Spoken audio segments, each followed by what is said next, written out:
தொடர்ந்து இன்சூரன்ஸை பற்றி ஆனந்த் சார்கிட்ட கேட்டுட்ருக்கோம். ஏன் அப்படின்னா, நிறையா நேரம் இன்சூரன்ஸ்ன்ற பேரில் தேவையில்லாத பாலிசிஸை தேவையில்லாதவங்களுக்கு கமிஷனுக்காக சேல் பண்ணுறாங்க அப்படின்றத நம்ம தொடர்ந்து பார்க்குறோம். அப்படி அடுத்த இருக்கக்கூடிய விஷயம் பார்த்தீங்க அப்படின்னா, அதில் வர்றது ஹெல்த் இன்சூரன்ஸ். இதில் நடக்கக்கூடிய பிரச்சனைகள்லாம் என்ன, அதிலிருந்து தப்பிக்கிறது எப்படி, ஆனந்த் சார்கிட்ட கேட்டு தெரிஞ்சுக்கலாமா? வணக்கம் சார். ஹெல்த் இன்சூரன்ஸ் நீங்கள் கன்ஃபார்மாக எடுக்கணும் அப்படின்னு நீங்கள் பல தடவை சொல்லியிருக்கீங்க. ஃபர்ஸ்ட் ஹெல்த் இன்சூரன்ஸ், அதுக்கப்புறம் லைஃப் இன்சூரன்ஸ் அப்படிங்கிறத நான் புரிஞ்சுக்கிறேன். எஸ், ஹெல்த் தான் ஃபர்ஸ்ட். ஸோ அந்த ஹெல்த் இன்சூரன்ஸில் நிறையா நேரம் ஏமாற்றப்படுறோம். நானே பல தடவை, ஒரு தடவை ரொம்ப பெருசாக ஏமாந்தேன். இப்போ ரீசெண்டாக என் அப்பாவுக்கு வந்து உடம்பு சரியில்லை அப்படின்னு போரூரில் இருக்கிற ஒரு பெரிய ஹாஸ்பிட்டலில் அட்மிட் பண்ணப்போ, அட்மிட் பண்ணிட்டோம். அவருக்கு வந்தது மசில் கிராம்ப்பு.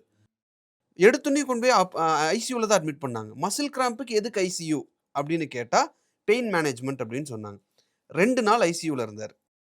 3வது நாள் நார்மல் ரூமுக்கு மாற்றுறாங்க. மாற்றுற வரைக்குமே நம்ம இன்சூரன்ஸ் இருக்குன்னு அட்மிட் பண்ணும்போதே கொடுத்துட்டேன் சார். அப்படின்னா அவங்க இன்சூரன்ஸ் கம்பெனிக்கு அனுப்பிச்சிருக்கணும். இன்சூரன்ஸ் கம்பெனிக்கு அவங்க அனுப்பியிருக்காங்க. அதுலேருந்து இன்சூரன்ஸ் கம்பெனி ஒரு query கேட்குறாங்க. அந்த queryக்கு ரிப்ளை பண்ணுறதுக்கு ஒவ்வொரு queryக்கும் 24 மணி நேரம் டைம் எடுத்துக்கிறாங்க. ஏன் இதை ரிப்ளை பண்ணாமல் இருக்கீங்க, எனக்கு இன்சூரன்ஸை இன்னும் அப்ரூவ் ஆகாமல் இருக்குது அப்படின்னு சொல்லி கூப்பிட்டு கேட்டதுக்கப்புறம், ப்ரெஷர் பண்ணதுக்கப்புறம் அவங்க வந்து அந்த query அனுப்புகிறாங்க. அந்த query அனுப்பி ஃபைனலைஸ் பண்ணுறதுக்குள்ள இது வந்து அவங்க query அனுப்பி எனக்கு இனிஷியலாக ஒரு அமௌண்ட்டு இன்சூரன்ஸ் போடுவாங்கல்ல சார், கொடுப்பாங்கல்ல ஒரு 40,000 50,000 இனிஷியலாக வச்சுக்கோங்க. அது வர்றதுக்குள்ள எனக்கு 1,50,000 ரூபா பில்லு போட்டாங்க. அந்த 1,50,000 நான் பாக்கெட்லேருந்து எடுத்து பே பண்ணியிருக்கேன். அண்ட் ஃபைனலி இதெல்லாம் என்ன நடந்துட்டு இருக்கு அப்படின்னு ஃப்ரெண்ட்ஸ்டெல்லாம் கேட்டு தெரியும் போது தான் பார்த்தா, அப்பாவுக்கு 70 வயசு ஆச்சு, இது வந்து ஏஜ்னால தான் ஆகுதுன்னு இன்சூரன்ஸை கேன்சல் பண்ணிவிடுவாங்க. கேன்சல் பண்ணிட்டு மொத்த பணத்தையும் ஒன்றையே கட்டுன்னு சொல்லி நிற்பாங்க. இது கம்ப்ளீட் ஃப்ராடு அப்படின்னு சொல்லி எல்லாம் முடிக்கிறதுக்குள்ளே எங்கள் அப்பா நார்மலாக எந்திரிச்சு நடக்கவே ஆரம்பிச்சிட்டாரு.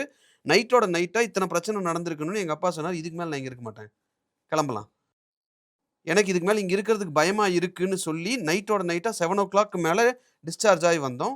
அந்த ஹாஸ்பிட்டலோட டைரக்டர் ஃபோன் பண்ணி சாரி கேட்டாங்க. ஆமாம் சார், நடந்தது தப்பு தான், இது இப்படி நடந்திருக்கக்கூடாது. ஏன்னா மீடியா சர்க்கிளில் அங்கே எங்கே வச்சு பேசினது பாருங்க. அவங்க வந்து அந்த ஹாஸ்பிட்டலோட டைரக்டர் ஃபோன் பண்ணி அப்பாலஜைஸ் பண்ணாங்க. இல்லை மேடம், நான் கிளம்பிக்கிறேன் அப்படின்னு சொல்லி தான் நான் கிளம்பி வந்தேன். ஸோ இப்போ ரீசெண்டாக அது ஒரு பெரிய ட்ராமா சார். லிட்டரலாக இந்த மெடிக்கல் இன்சூரன்ஸ் நான் பணத்தையும் கட்டிட்டு ஹாஸ்பிட்டலில் போய் உடம்பு சரியில்லைன்னு படுத்தானா த வே தே ட்ரீட், அது எனக்கு பணம் வரலங்கிறது ஒரு பெரிய ட்ராமாவாக இருக்குது. 1,50,000 ரூபா நான் பில்லு பே பண்ணிட்டு வந்தேன். இந்த மாதிரி எல்லாம் ப்ராப்ளம் வர்றது நினைக்கும் போது நீங்கள் சொல்கிறத பார்த்தா அவ எதுக்கு நான் ஏமாறுறதுக்கு தான் மெடிக்கல் இன்சூரன்ஸ் எடுக்கணுமான்னு ஒரு தாட் வருது இல்லை சார்? ஃபஸ்ட்டு நீ பண்ண தப்பெல்லாம் சொல்லிடுறேன். ஃபஸ்ட்டு எடுத்த உடனே நீ பெரிய ஹாஸ்பிட்டல் போயிடக்கூடாது. நீ போனது ராமச்சந்திரா ஹாஸ்பிட்டல் காலேஜ் இல்லை, கிடையாது. நீ போனது போரூரில் இருக்கிற இன்னொரு பெரிய ஹாஸ்பிட்டல். ஃப்ளட்டில் வந்து ஜென்ரேட்டர்லாம் முழுகி பல பேர் உயிரிழந்த ஹாஸ்பிட்டல். எம்மில் ஆரம்பித்து டீல முடிகிறது. அது ஒன்று ரெக்கார்டே இருக்குது, நம்ம என்கிட்ட கம்ப்ளீட் ரெக்கார்டு இருக்குது. சரியா? அதனால் ரெக்கார்டு இருக்குது. பேரை கெடுக்க வேண்டாம்னா இது மாதிரி ஹாஸ்பிட்டல்லாம் அவாய்ட் டிஸ்சார்ஜ் சம்மரி கையில் எழுதி கொடுத்தாங்க சார். டிஸ்சார்ஜ். ஸோ ஃபஸ்ட்டு ஃபோர்மோஸ்ட்டு நம்ம என்ன பண்ணணும்னா, இப்போ நான் என்ன பண்ணுறேன், என் கேஸ் எங்கள் வீட்டில் எப்படி ஆர்டர் ஆஃப் இது வச்சு போனால், எடுத்தோடனே ஃபஸ்ட்டு டாக்டரை கன்சல்ட் பண்ணுவோம். நீ பண்ணது முதல் தப்பு டாக்டர் இல்லை. நோடல் பாயிண்ட் ஒரு டாக்டர். டாக்டர் இல்லாமல் ஒன்றுமே கை வைக்க மாட்டாங்க. ஸோ டாக்டர் உங்களோட ஆளாக இருக்கணும் ஃபஸ்ட்டு. நீ எனி அட்மிஷன் போடுறதுக்கு முன்னாடி உன்கிட்ட மெடிக்கல் இன்சூரன்ஸ் இருக்கோ இல்லையோ, உனக்கு டாக்டர் ஃப்ரெண்டாக இருக்கணும். உன்னோட ஃபேமிலி டாக்டர், இப்போ அதெல்லாம் போயிடுச்சு, ஃபேமிலி டாக்டர்னு ஒருத்தர் இருக்கணும். அந்த ஃபேமிலி டாக்டரை சொல்லி தான் நீ போய் ஹாஸ்பிட்டல்லையே சேரணும். எங்கள் வீட்டில் என்ன ஆகும்னா, ஃபேமிலி டாக்டர் முடியாதுன்ட்டார்னா நேராக போகிறது இசபெல்லா. ஓகே. அது ஒரு நன்ஸ் நடத்துகிற ஹாஸ்பிட்டல். பெருசாக கொள்ளடிச்சிட மாட்டாங்க. அப்படியே அடித்தாலும் அது வந்து திரும்பி பப்ளிக்கு தான் போகும், யாரும் வீட்டுக்கு எடுத்துன்னு போயிட மாட்டாங்க. ஸோ எங்கள் வீட்டில் நார்மலாக நாங்கள் போகிறது இசபெல்லா. எங்களுக்கு அது பக்கத்தில் இருக்குது, பருப்பு எழுப்பு எல்லாமே அங்கே தான். ஸோ அங்கே போயிடுவோம். ஒன்ஸ் அங்கே போயிட்டோம்னா எந்த டாக்டரை வச்சு அட்மிட் பண்ணுறேன்னு ஒன்று இருக்குது. You to have admission doctor. உன்ட்ட அட்மிஷன் டாக்டரே கிடையாது. இந்த டாக்டரை சொல்லி தான் நீ அட்மிட் ஆகிறன்னு இருக்கும். அப்போ நீ அவனை பிடிச்சிப்ப. ஃபஸ்ட்டு உன் கேஸில் நீ பண்ண முதல் தப்பு அது. ரெண்டாவது என்ன பண்ணியிருக்கணும்னா, நீ ஃபஸ்ட்டு போனோன்னு 20,000 10,000 பணம் கட்டிடணும். கட்டிட்டேன். இல்லாட்டா இப்போ எங்களெல்லாம் தெரியுங்கிறதுனால இசபெல்லாம் வாங்கிக்க மாட்டாங்க. எங்களோட இன்சூரன்ஸ் கார்டை முன்னாடியே கொடுத்துருவோம். கொடுத்துட்டு உன்னோட யார் உன்னோட இன்சூரன்ஸ் ஏஜென்ட்டோ அவனை அலர்ட் பண்ணி அவன் உடனே வந்து உனக்கு ப்ராசஸிங் அமைச்சிருவான். ம் ஸோ ஈச் இன்சூரன்ஸ் கம்பெனி எதர் டைரக்ட்லி இல்லாட்டா இன்டைரக்ட்லி தேர்ட் பார்ட்டி டிபிம்பாங்க. ம் அவனை வச்சு ஒரு டீம் ஆஃப் டாக்டர்ஸ் 24/7 வேலை செய்வாங்க. ம் உனக்கு ஹாஸ்பிட்டலில் ஒரு ட்ரீட்மெண்ட் நடக்கிறது இல்லை, ம் அதுக்கு பேரலாக அங்கே ஒரு ட்ரீட்மெண்ட் அதை அவன் வெரிஃபை பண்ணிகிட்டே இருப்பான். அங்கே தான் கரெக்ட் சார். அதனால தான் இவங்க வந்து queryக்கு எதுக்குமே ரெஸ்பாண்ட் பண்ணாமல் இந்த ஹாஸ்பிட்டல் அது நிறுத்தி அங்கே வச்சது. தான் ஃப்ராடு. ஸோ இப்போ நீ இதை பண்ணியிருந்தேன்னா without talking to that doctor you cannot do any test. Exactly அங்கே தான் அந்த என்னை ஏமாத்துனது. ஸோ இந்த ஏஜுங்கிறது தப்பு கிடையாது. நீ என்ன ஏஜ் ரிலேட்டடாக தானே கொடுத்துருவான். ம் உன்னை ஏமாத்தினது என்னன்னா you had not filed a claim and the claim had not gone to the insurance. Insurance ஃபுல்லோ என்ன பண்ணுவான், அசியூம் பண்ணிப்பான்னா பேங்க்கு இவன் ஃப்ராடு அப்படின்னு அசியூம் பண்ணிட்டு கான்ஸ்டண்ட்டாக 24/7 அதே டாக்டர் பண்ண மாட்டான். They will have a system. ம் அதில் every update will be updated in that system. ம் ஸோ உனக்கு கான்ஸ்டண்ட்டாக உனக்கு அப்டேட் ஆகிட்டே இருக்கும். உன்னோட ஏஜென்ட்டுக்கு பெரிய ஏஜென்ட்டாக இருந்தால் உனக்கு அவனுக்கு தெரிஞ்சிருக்கும். Hmm so he will also know he is being constantly updated. So they will keep on approving every day, end of day they will approve. அது பெரிய கம்பெனி இன்சூரன்ஸ் தான் சார். என் தம்பியோட கம்பெனியில் நான் தான் சொல்கிறேன். எஸ் பெரிய இதில் கம்பெனி ப்ராப்ளம் என்னென்னா நீ வந்து இன்சூரன்ஸு அந்த கம்பெனிக்கு போச்சானே நீ பார்க்கல. போயிருக்கு. இங்கே ப்ராப்ளம் ஹாஸ்பிட்டல் தான். இன்சூரன்ஸ் அனுப்பியிருக்காங்க. அடுத்த 20வது நிமிஷம் அந்த இன்சூரன்ஸ் கம்பெனிக்காரன்ட்டு இருந்து query வந்திருக்கு. இந்த queryக்கு ஹாஸ்பிட்டல் ரிப்ளை பண்ணணும்ல, அதுக்கு 24 ஹவர்ஸ். அது ஆகக்கூடாது, அது நீ தான் பார்க்கணும். அதை வந்து கம்ப்ளீட்டாக நான் ஃபாலோ பண்ணி சண்டை போட்டு அதான் அப்படி பண்ண மாட்டான். என்ன பண்ணுவான்னா உடனே என்ன டெஸ்ட்டு அவன் பெயின் மேனேஜ்மெண்ட் வெறும் ஒரு நாளைக்கு வச்சு பெலட்டிவ் கொடுத்து வீட்டுக்கு அமுச்சிடுவான். கடைசியில் பேராசிட்டமாலில் தான் எங்கள் அப்பாவுக்கு சரியாச்சு. அதுதான் நான் சொன்னேன், பேலட்டிவ் கொடுத்து வீட்டுக்கு அனுப்பிடுவான். ம் ஒரு நாள் ரெண்ட் பில்லை தான் அவன் கொடுத்துருப்பான். ம் ஹாஸ்பிட்டல் காலியாக இருக்குது, ஐசியூ காலியாக இருக்குன்னு இவன் போய் ஐசியூவில் சேர்த்துட்டான். நீ உண்மைதான். பயத்தில் இருக்க. That is why the role of the agent becomes very important. உங்கள் கேஸில் ஏஜென்ட் கிடையாது, ஹெச்ஆர். ம் ஹெச்ஆரை போய் நீ தேடி பிடிக்க முடியாது. But if you had an agent would have work for you. அவன் போய் அந்த கம்பெனிகிட்ட அலறி அந்த கம்பெனி உடனே அவங்கள்ட்ட பேசி, ஏன்னா ஏன் அந்த கம்பெனி ஏஜென்ட்டுக்கு ரெஸ்பாண்ட் பண்ணுவான்னா நாளைக்கு நீ அந்த வேலையை பண்ணேன்னா ஏஜென்ட் அடுத்த கேஸை உன்ட்ட கொண்டு வர மாட்டான். Hmm what is the role of the agent? The role of the agent is to make sure the payment is made. Hmm நான் வீட்டில் போட்டு நீ அவன் பர்சனல் கனெக்ஷனாக தான் வைப்பாங்க. ஸோ அவன் உட்காந்து உன் தலையை தடவி அந்த கிளைமை வாங்கி கொடுக்குற வரைக்கும் அவன்கிட்ட கூடயே இருப்பான். இந்த எக்ஸ்பீரியன்ஸ் வந்து எனக்கு கம்ப்ளீட்டாக ரமணா படத்தில் இருந்த அதே அதே experience தான், தான் சார். அதுதான் நான் சொல்கிறேன். இது வந்து நீ படித்த ஃபஸ்ட்டு என்ன தெரிஞ்சுக்கணும், டாக்டர் இல்லாமல் நீ அந்த ஹாஸ்பிட்டலுக்கே போயிடக்கூடாது. தென் நீ அந்த டாக்டர் தான் கேட்ப, சார் அவன் கிளைம் கேட்குறான், எனக்கு கிளைம் அப்ரூவ் ஆகாது.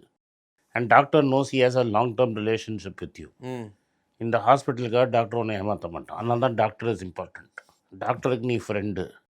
டாக்டருக்கும் தெரியும் 1,00,000 ரூபா பில்லு போட்டால் நார்மலாக 10,000 ரூபா உனக்கு வரும், 20,000 ரூபா வரும். ம் பட் அந்த 20,000 ரூபாய்க்கு உன் ரிலேஷன்ஷிப் அவங்க எடுத்துக்க மாட்டான். ஏன்னா நீ லாங் டேர்ம் பெட்டு. ம் உன்னை நம்பி ஒரு 25 பேஷண்ட் இருப்பான் அவனுக்கு. ஸோ நியாயமாக பண்ணி நியாயமான அவனுக்கு சேர வேண்டிய காசை வாங்கிப்பான். So he will put pressure on the hospital to make sure the bill is hmm settled. யார் அவன் பண்ணிடுவான். இதே உனக்கு நல்லா தெரியும், நான் லண்டனில் இருக்கும்போது என் வீட்டில் என்னோடய க்ளோஸ் ரிலேட்டிவ்க்கு ரொம்ப மேஜர் சர்ஜரி, நானும் இல்லை என் தம்பியும் இல்லை, லண்டன்லேருந்து ஃப்ளைட்டில் வரும். ம் இதே இசபெல்லாவில் தான் நடந்தது. Hmm very important touch and go situation. Hmm hmm என் ரிலேட்டிவ் க்ளோஸ் ரிலேட்டிவ் மாட்டிக்கிட்டார், ம் அவர் மட்டும் தனியாக மாட்டிக்கிட்டார். Hmm but because we knew the doctor admit பண்ணதுனால அண்ட் இசபெல்லாங்கிற எங்கள் ரிலேஷன்ஷிப்னால அண்ட் இன்சூரன்ஸ் கம்பெனிக்கு எங்கள் புரோக்கர் தெரிஞ்சதுனால everything went smoothly. And கடைசியில் நாங்கள் அவ்வளோ மேஜர் சர்ஜரிக்கு அப்புறம் 5,000 10,000 தான் எங்கள் கையிலேருந்து போச்சு. ம் ஸோ இது வந்து it is possible. But you follow some simple rules. First rule, you should have a doctor whom you trust. It can be anybody.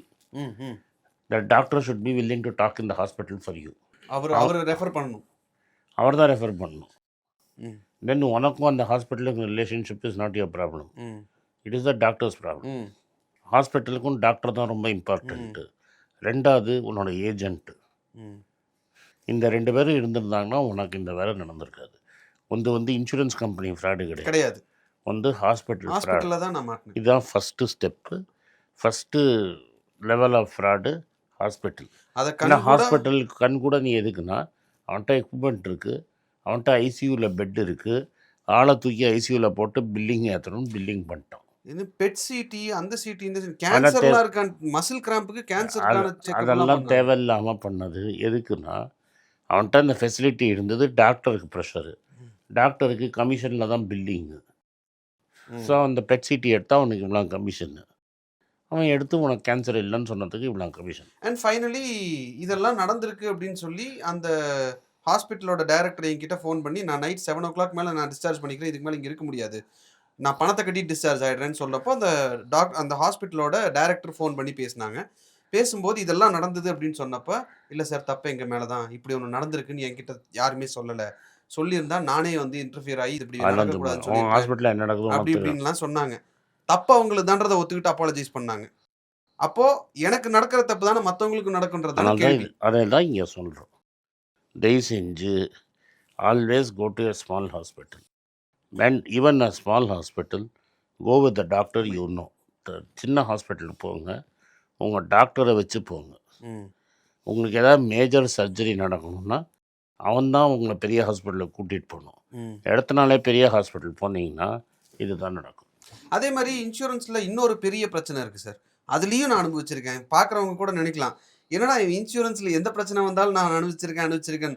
உண்மையிலேயே அது நடந்திருக்கு. ஹாஸ்பிட்டலில் நான் அட்மிட் ஆகிறேன். அட்மிட் ஆனோடனையும் உடம்பு சரியில்லைன்னு அட்மிட் ஆகும்போது எனக்கு வீசிங் இருக்குது, ஆஸ்துமா இருக்கான்னு கேட்டாங்க. ஆஸ்துமா இல்லை, சின்ன வயசில் வீசிங் இருந்ததுன்னு.